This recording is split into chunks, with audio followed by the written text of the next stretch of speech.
ओम नमो भगवते वासुदेवाय। हर हर महादेव। स्वागत है आप सभी का हमारे चैनल पर। आज के इस वीडियो में आप सुनेंगे महाशिवरात्रि व्रत की कथा। शिवरात्रि का व्रत फाल्गुन मास के कृष्ण पक्ष की चतुर्दशी को किया जाता है। ऐसी मान्यता है कि इसी रात्रि में भगवान शिव का लिंग रूप में अवतरण हुआ था। एक मान्यता के अनुसार इसी रात्रि को भगवान शिव का विवाह माता पार्वती के साथ संपन्न हुआ था। मान्यता कुछ भी हो, लेकिन महाशिवरात्रि व्रत की महिमा अपार है। शास्त्रों में ऐसा वर्णित है कि जब हम 1000 एकादशी का व्रत पालन करते हैं, उससे जो फल प्राप्त होता है वो फल केवल और केवल एक महाशिवरात्रि व्रत के पालन करने से हमें प्राप्त होता है। अब ऐसे में कई ऐसे भक्त होंगे जो वैष्णव संप्रदाय को मानने वाले होंगे, शैव संप्रदाय को नहीं मानते होंगे, लेकिन आपको एक बात बता दूं कि राम में और कृष्ण में और शिव में कोई भेद नहीं है।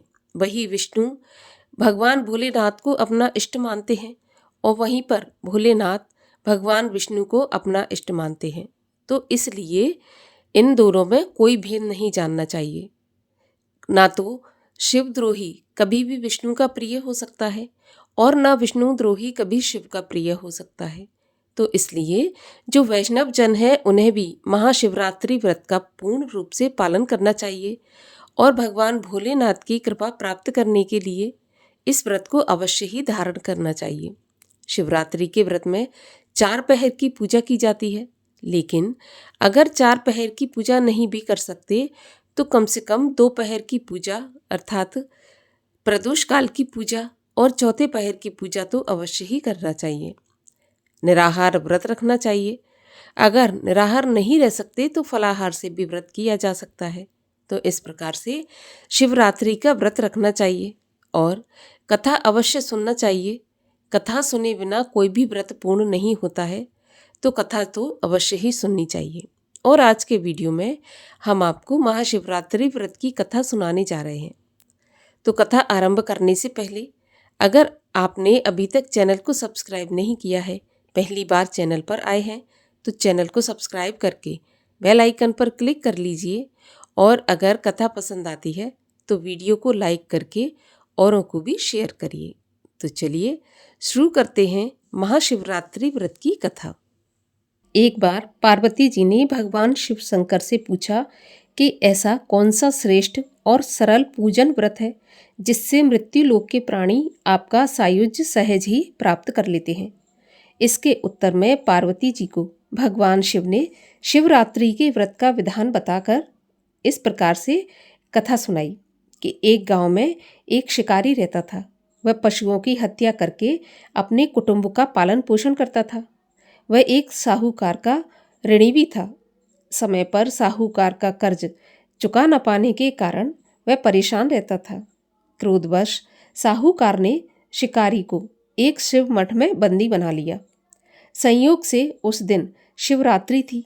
शिकारी ध्यान मग्न होकर भगवान शिव की धार्मिक बातें सुनता रहा और उनका भजन कीर्तन सुनता रहा। चतुर्दशी को उसने शिवरात्रि व्रत की कथा भी सुनी। संध्या होते ही साहूकार ने उसे अपने पास बुलाया और उस शिकारी से पूछा कि तुम मेरा कर्ज कब तक लौटा दोगे। तब उस शिकारी ने अगले दिन पूरा ऋण लौटा देने के लिए वचन दिया और ऐसा वचन देकर वह जेल से छूट गया।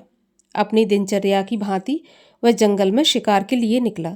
दिन भर कारागार में रहने के कारण वह भूख प्यास से व्याकुल था। वह जंगल में एक तालाब के किनारे बेल के वृक्ष पर शिकार करने के लिए पड़ाव बनाने लगा। बेल वृक्ष के नीचे शिवलिंग था। पड़ाव बनाते समय उसने जो टहनियाँ तोड़ी थीं वे संयोगवश शिवलिंग पर गिरती रहीं। इस प्रकार दिन भर भूखे प्यासे से शिकारी का व्रत भी हो गया और शिवलिंग पर बेलपत्र भी चढ़ गए। एक पहर रात्रि बीत जाने पर एक गर्भिणी मृगी तालाब पर पानी पीने निकली। अवसर पर न चूकने वाले शिकारी ने तीर धनुष पर चढ़ाकर जैसे ही प्रत्यंचा खींची तो यह हिरनी बोली कि मैं गर्भवती हूँ, शीघ्र ही मैं प्रसव करूँगी। तुम एक साथ 2 जीवों की हत्या करोगे तो ये उचित नहीं होगा। मैं अपने बच्चे को जन्म देकर शीघ्र ही तुम्हारे पास वापस लौट आऊंगी, तब तुम मुझे मार डालना। शिकारी ने प्रत्यंचा ढीली कर दी और वह हिरनी जंगली झाड़ियों में गायब हो गई। कुछ ही देर बाद एक और हिरनी उधर से निकली। शिकारी की प्रसन्नता का ठिकाना नहीं रहा। पास आने पर शिकारी ने फिर से धनुष पर बाण चढ़ाया।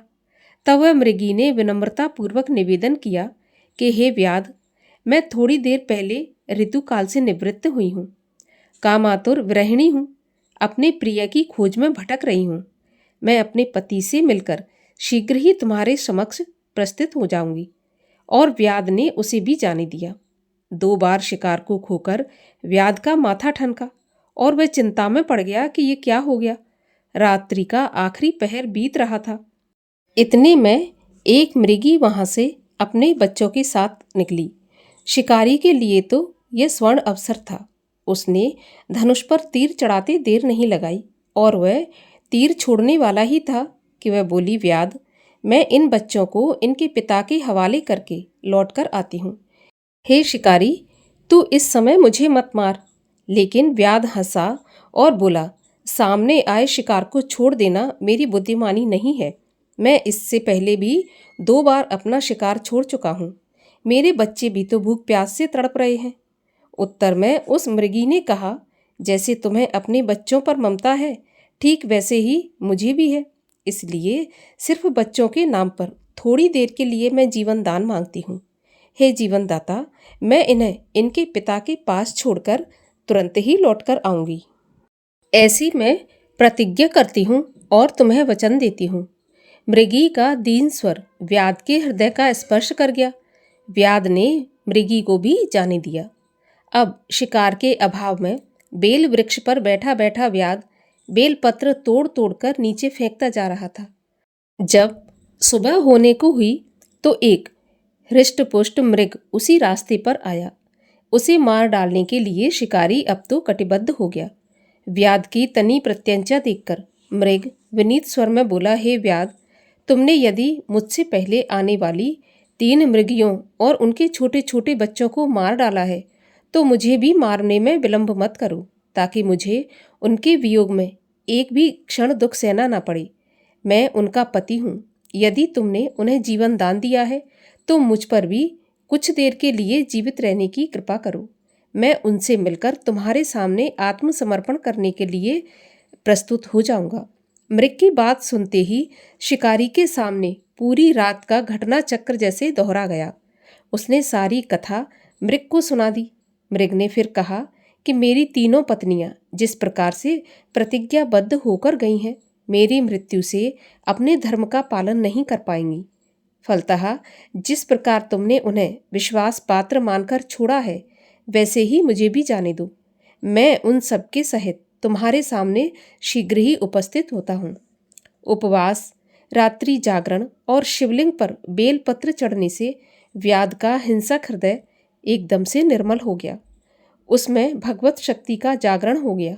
धनुष और बाण उसके हाथ से अपने आप ही छूट गए। भगवान शिव की अनुकंपा से उसका हिंसक हृदय मांगलिक भावों से भर गया और अपने अतीत के कर्मों को याद करके पश्चाताप की ज्वाला में जलने लगा। थोड़ी ही देर बाद वह हिरण अपने परिवार के साथ व्याध के समक्ष प्राणांत हेतु उपस्थित हुआ।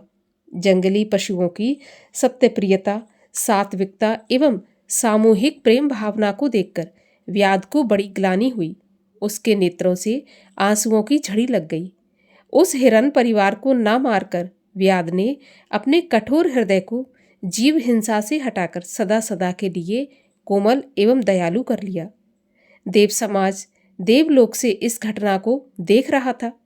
इस घटना की परिणति होते ही देवों और देवांगनाओं ने आकाश से पुष्पों की वर्षा की। व्याध और उसका परिवार सुख भोग कर अंत में मोक्ष को प्राप्त हुए। बोलिए भगवान शिव शंकर महादेव की जय।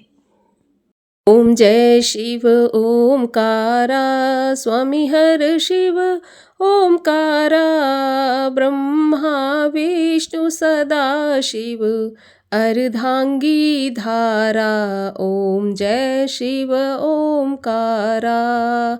एकानन चतुरानन पंचानन राजे। हंसासन गरुणासन वृषवाहन साजे। ओम जय शिव ओमकारा। दो भुज चार चतुर्भुज 10 भुज ते सोहे। तीनों रूप निरखता त्रिभुवन जन मोहे। ओम जय शिव ओमकारा। अक्षमाला वनमाला मुंडमाला धारी। चंदन मृग मद सोहे भोले शशिधारी। ओम जय शिव ओमकारा। श्वेतांबर पीतांबर बाघांबर अंगे। सनकादिक ब्रह्मादिक भूतादिक संगे। ओम हर हर हर महादेव। कर मैं श्रेष्ठ कमंडल चक्र त्रिशूल धरता। जग करता जग हरता जग पालन करता। ओम जय शिव ओमकारा।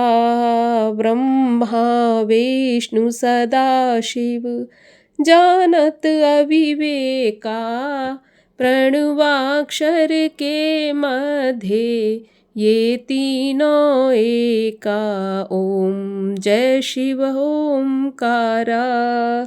त्रिगुण शिव जी की आरती जो कोई नर गावे। कहत शिवानंद स्वामी मन वांछित फल पावे।